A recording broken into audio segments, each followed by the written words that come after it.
Kali ini saya mau ngomong soal COVID-19. Mungkin Anda udah bosen atau udah udah enek lah dengar berita-berita soal COVID. Tapi ada satu hal yang penting untuk saya sampaikan kepada Anda semua. Di Amerika, di Eropa, di Jepang, juga di Singapura, sekarang terjadi lagi lonjakan positif COVID-19. Padahal tingkat vaksinasi di negara-negara tersebut sudah cukup tinggi. Misalnya di Amerika mungkin 80% warganya sudah divaksin. Atau di Singapura atau di Eropa. Ini terjadi sebetulnya karena ada semacam euforia di masyarakat. Ketika mereka sudah selesai divaksin, mereka beranggapan bahwa vaksinasi itu bisa mencegah mereka dari tertular COVID. Padahal nggak gitu. Vaksinasi memang bisa menekan angka fatality rate. Jadi kalau Anda tertular COVID, kemungkinan besar misalnya meninggal atau kena penyakit parah itu menurun. Tetapi vaksinasi tidak mengurangi orang bisa terpapar. Jadi ya terpapar tetap terpapar. Meskipun dalam konteks ini untuk meningkatkan atau untuk menurunkan fatality rate, vaksinasi juga penting. Tapi bukti menunjukkan atau data-data menunjukkan bahwa tingkat positif COVID-19 itu tidak korelatif dengan vaksinasi, tapi korelatifnya dengan mobilitas masyarakat. Mungkin juga karena tersebarnya varian baru. Kita dengar ada varian Delta, varian Lambda, atau bahkan yang terakhir tuh varian Mu yang ditemukan di Amerika Latin. Nah, varian-varian ini juga mendorong tingkat positif rate di masyarakat. Kalau kita lihat data, positif rate itu sekali lagi sangat berkorelasi dengan tingkat mobilitas manusia. Jadi semakin manusia itu berlalu lalang, mobilitasnya tinggi, grafik menunjukkan tingkat positifnya juga semakin tinggi. Repot emang.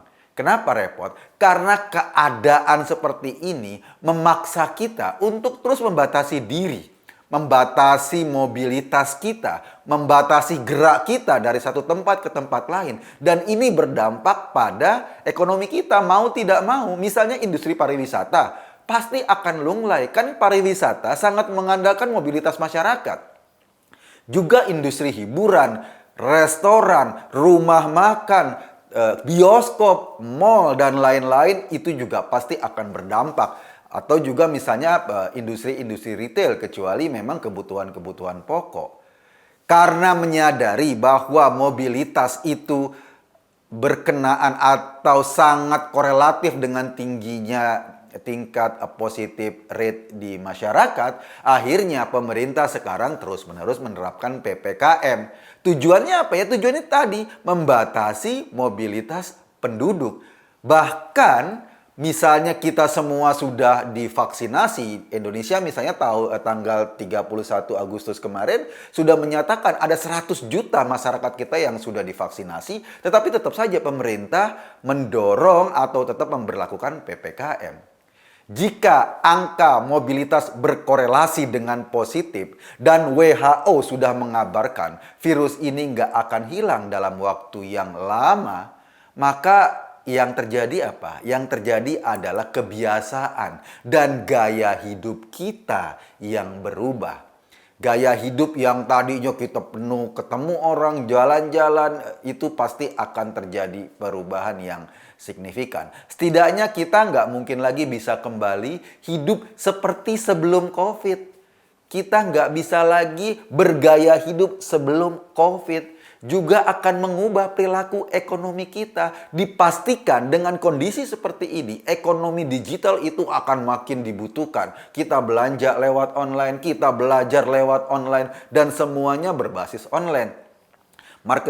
Marketplace juga menjadi sebuah kebutuhan, dan tentu saja jasa pengiriman akan makin laku ke depannya. Dan satu hal yang paling penting, masker jadi kebutuhan pokok masyarakat. Iya, kita bisa tetap bermobilitas dengan konteks yang terbatas, tapi tetap kita pakai masker, baik masker kesehatan maupun misalnya pakai masker kain. Sekarang sudah double masker.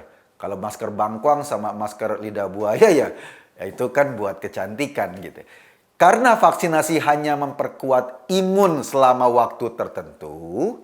Jadi gini, kalau Anda divaksin, misalnya pakai Sinovac gitu, penelitian membuktikan bahwa vaksin ini hanya bisa kuat meningkatkan imun kita selama 6 atau sampai 9 bulan. Jadi setelah 9 bulan kemudian, imun kita pasti akan turun lagi. Karena itu dibutuhkan vaksin lagi. Ini yang dikenal dengan vaksin booster. Jadi kita ditingkatkan lagi imunnya. Oke, misalnya kita sudah 2 kali vaksin, tapi pada satu titik tertentu imun kita akan turun lagi. Kita harus divaksin lagi untuk tumbuh lagi imun tubuh kita.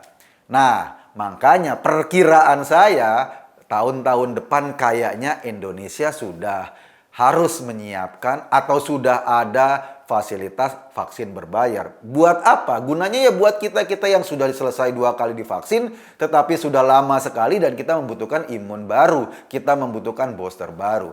Mungkin ini kebijakannya akan terjadi perubahan. Misalnya, BPJS, apakah nanti kalau vaksinnya harus berbayar, akan disiapkan oleh BPJS khusus buat masyarakat yang kelas bawah, jadi tetap disubsidi oleh pemerintah vaksin berbayarnya. Sementara bagi masyarakat yang ekonominya cukup, dia bisa membayar vaksin tersebut. Dengan kata lain, kita harus membiasakan diri dengan COVID-19. Ujung-ujungnya apa? Ujung-ujungnya COVID akan dijadikan sebagai endemi. Endemi itu maksudnya virus yang memang hidup berdampingan dengan kita. Kayak flu, kayak apa misalnya virus-virus lain yang memang selama ini masih ada di kita. Dan bagaimana kita menjaga diri kita agar tidak terpapar atau kalaupun terpapar tidak fatal akibatnya. Dan perilaku kita, perilaku seluruh umat manusia pada akhirnya diubah atau dipengaruhi oleh ulah virus yang kecil mungil itu.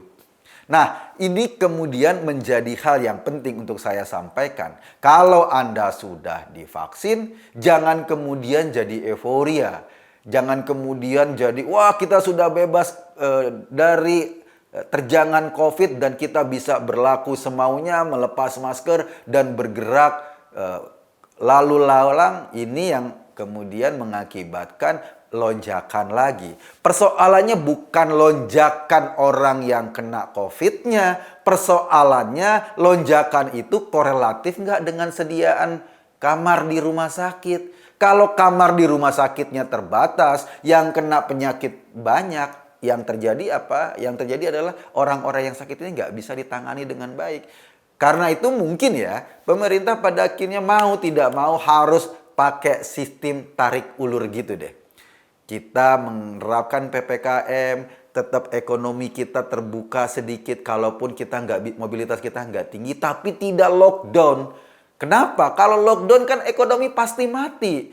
Dan karena virus ini terus-terusan atau nggak bisa terhapus dalam waktu yang pendek, lockdown itu pada akhirnya nggak ada gunanya juga. Karena itu misalnya Filipina mau mencontoh gaya Indonesia. Tetap mengantisipasi COVID-19, tetapi ekonominya sama sekali nggak mati. Ekonominya masih bergerak. Kalaupun harus kita akui, perubahan ini juga membuat ekonomi anjlok. Bukan cuma ekonomi kita, juga ekonomi masyarakat seluruh dunia. Karena perubahan perilaku ini.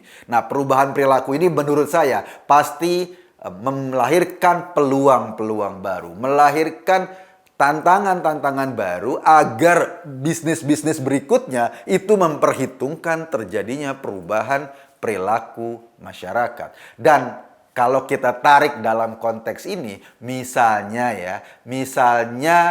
kita sadar tadi data menunjukkan mobilitas penduduk, berkumpulnya orang dalam jumlah yang banyak itu berisiko COVID. Bayangin nggak? Nanti pada 2022 katanya Pak Anies mau menyelenggarakan Formula E. Kalau kondisinya masih kayak gini, penyelenggaraan Formula E itu sama saja membunuh atau sama saja bunuh diri karena punya peluang meningkatkan orang terpapar COVID-19 lagi. Makanya saya setuju ketika ada 2 fraksi yang mengajukan interpelasi kepada Anies Baswedan agar Formula E tidak dilaksanakan. Kenapa? Selain buang-buang duit, selain nggak ada manfaatnya, cuma kita lihat mobil lalu lalang di Jakarta, juga menghambat ekonomi masyarakat. Tapi yang paling penting, kalau itu dilakukan dalam kondisi virus masih berkecamuk, itu sama saja bunuh diri. Dan kita ingat, Jakarta telah mengambil keputusan yang salah. Saya cuma ajak Anda berpikir. Kesimpulannya terserah Anda. Terima kasih.